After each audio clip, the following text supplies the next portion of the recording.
What is going on with all of my people of social media, especially all of my addicts in the world that are still suffering in their silence due to addiction? I am D Venom. Thank you guys for joining me in regard to addiction and recovery. Any amount of your guys' positive energy shown on not just this social media platform, but all of my social media platforms are always welcomed. With that being said, let's get into addiction and recovery. All right, you guys, I am at my new peace of mind. This particular park that I foreshadowed on my YouTube platform, I may have foreshadowed it on my Facebook and Instagram platform, I'm not sure, but it's not too far from where I now live, and it's this huge park. And I discovered people actually sleep in their cars on the opposite side of the park, and I started doing this, and it's such a freeing experience not to be in confinement. And it reminds me of when I was homeless. Even though it was a rough period, those nights being secured under the roof of my car and being under the arms of the universe while resting somewhere in her big mansion, it was so, words just can't express. The other night I slept in this park. I had to go to the bathroom after I woke up, and the bathroom was on the opposite side of the the bathroom was on the opposite side of the park as well. As I'm driving, to the bathroom, I looked towards the picnic table area, and I don't know if it was a man or a woman, but they was wrapped up in that in their comforter. They had their head rested on whatever it was rested on, and they was pretty much in a half fetal position, and they was getting a rest in, okay? And I love the fact that people are taking advantage of nature and are refusing to be a part of that confinement movement. But anyway, that's not what this content is all about. This content is about me standing in my power and speaking my truth. I wasn't able to do that because I lost a lot of my power after I decided to make a couple of bad decisions. But after going to some 12-step meetings and building back those protective barriers in front of me, I regained that power that I freely gave away. And I'm ready to, talk. I did foreshadow on my podcasting platform and on my YouTube platform what events occurred from the time I moved out of my previous apartment up until basically now. I still need to find that SD card. It's somewhere in that backpack where I can upload the content from when I moved out of the apartment, put it in storage, all of that shit. I need to find it. Plus there's, ratchet stuff on that SD card. I need to get that SD card. Anyway, and plus, I don't want people thinking that they know my life like that. And this is directed towards some of my ex-co-workers. Some of them follow me and maybe they don't anymore. I don't care. But if they do hear this particular story and decide to go back and, voice their opinions about it, just know that it's my truth and nobody can take that truth away from me.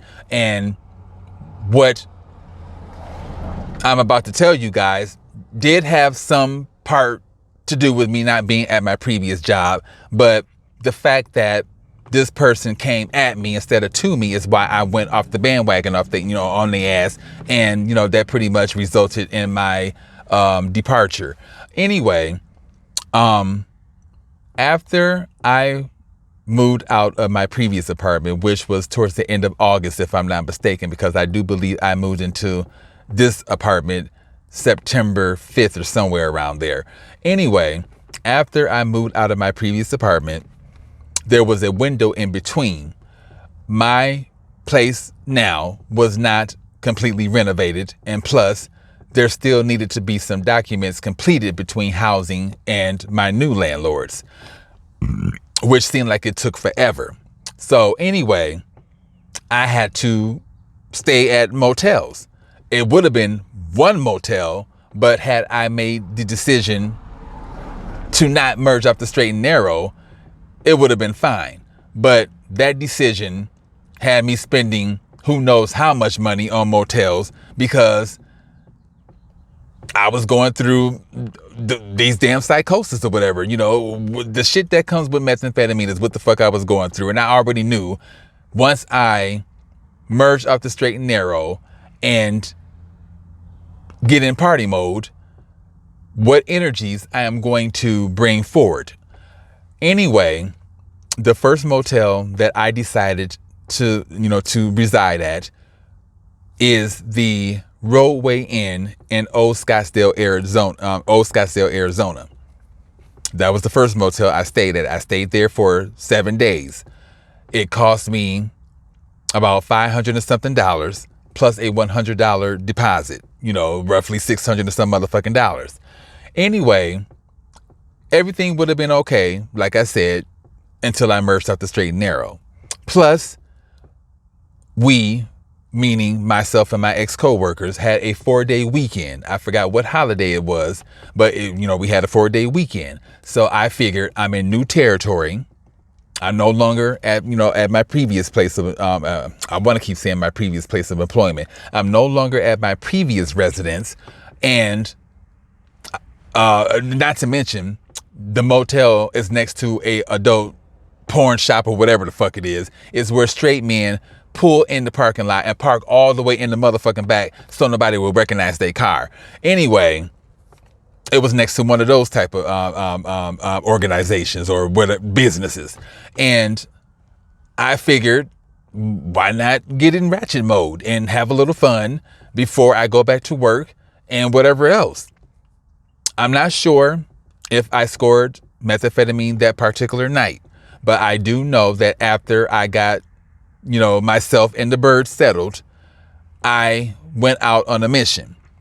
Now, beyond me being a Scorpio, I'm a magnet. And if I think about something and energize that thought, put it out in the universe, and my intent is real, the universe is going to grant what I want, good or bad.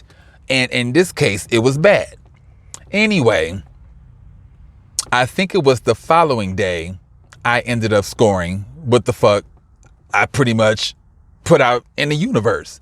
And I remember I started smoking in the room and all was okay. That's how it usually starts off.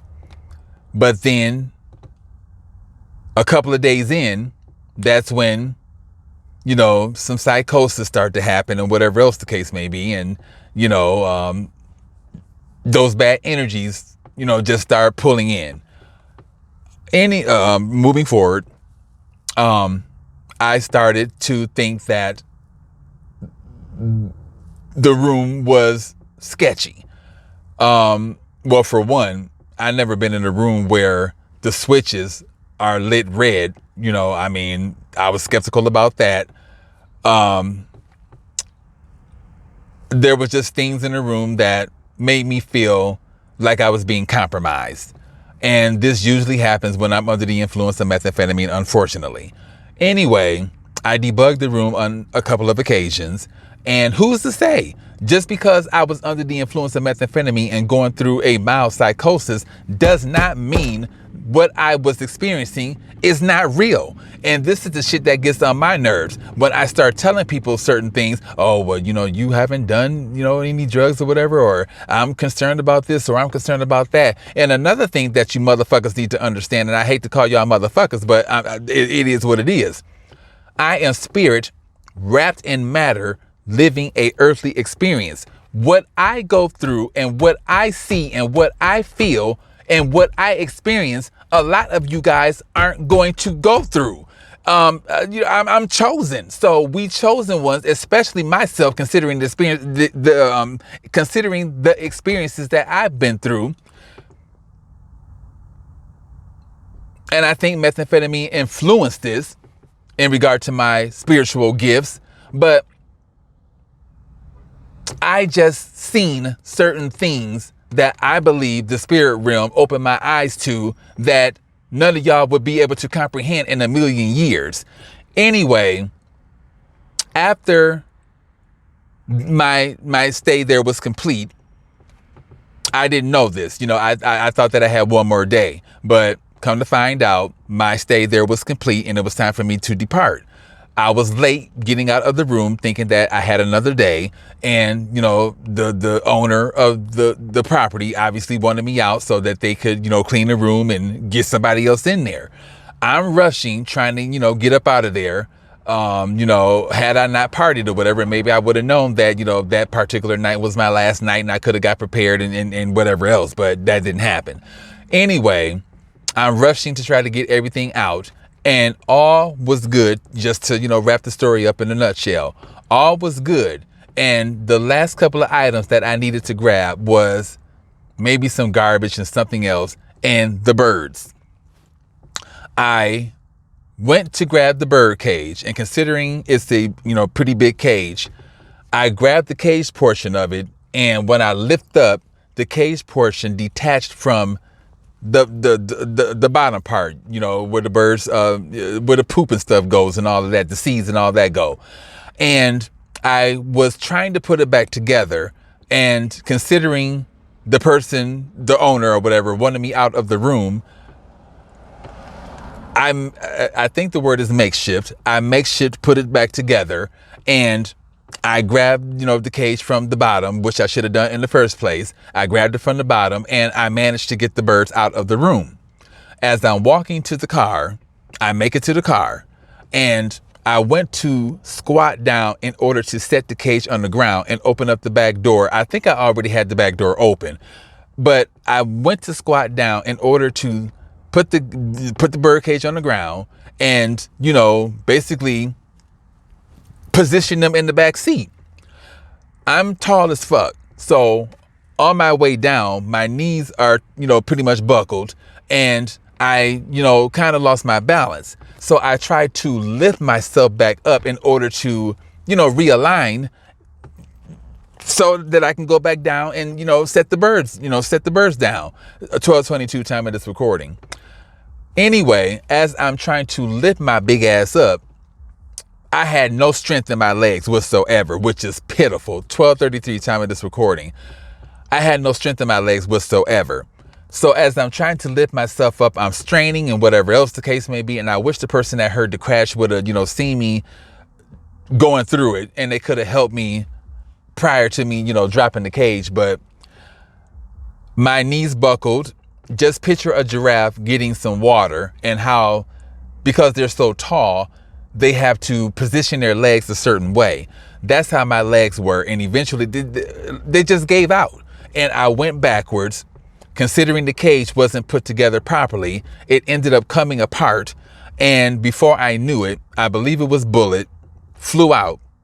And all I remember is just hearing wings flapping. I remember seeing Blue because remember, Bullet, was Blue. I just remember Blue just flying out of the cage. And I instantly went through it. I didn't cry or anything like that, but internally, I went through it. Anyway, before it was all said and done, I tried my best to save the last bird. And before I knew it, it was Bullet and Little One, I think it was. Either way it goes, the other blue one escaped and got out. And all I know is that they were flying in the same direction. And at that particular point, whoever heard the crash came over to assist me. And they were like, do I need some assistance? And I was fucked up in the head. I'm just like, no, I had bird water on me. I had bird seeds and shit on me. And at this point, I wanted to break down. And I knew that the universe punished me for my impetuous decision to merge up the straight and narrow and pretty much party. If I don't finish this story, I will continue it at a different time, because with Instagram, you can only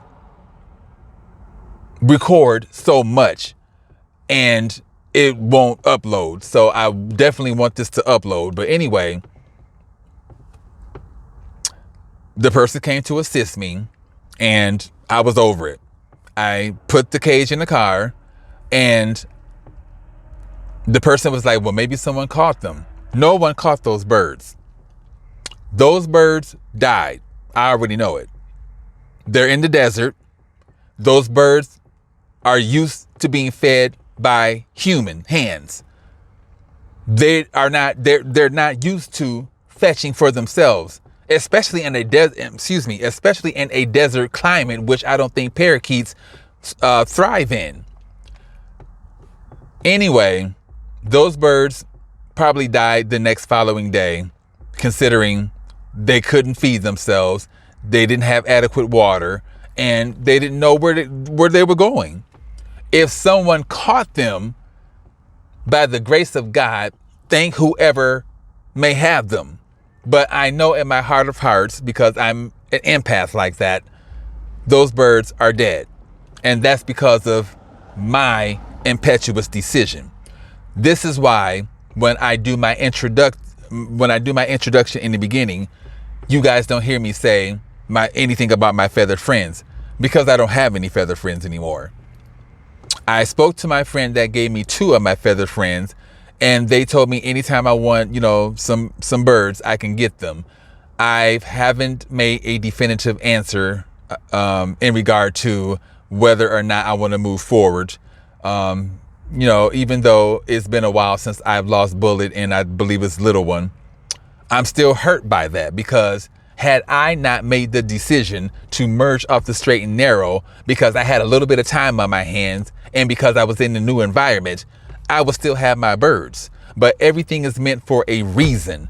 Anyway, I'm going to tell a little bit more, and then I'm going to, pretty much end it and get ready for 12-step tonight, and clean my car, or whatever the case may be, because my mom will be here next week for my birthday. Anyway, I ended up leaving the roadway inn after my stay was complete, and I went to the extended stay. This is where 17:22 time of the recording. This is where I will end it, and I'll pick up tomorrow sometime. But anyway, I just want you guys to know that all is well. I have been a couple of days, maybe close to a week clean now. I've earned two beginners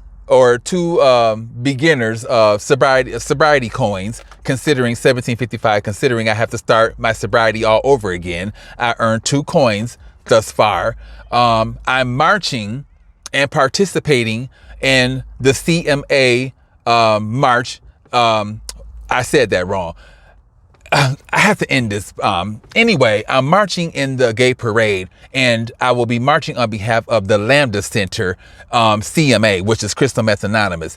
Anyway, I'm going to end this, and I will, catch up with you guys sometime tomorrow. All right. Namaste.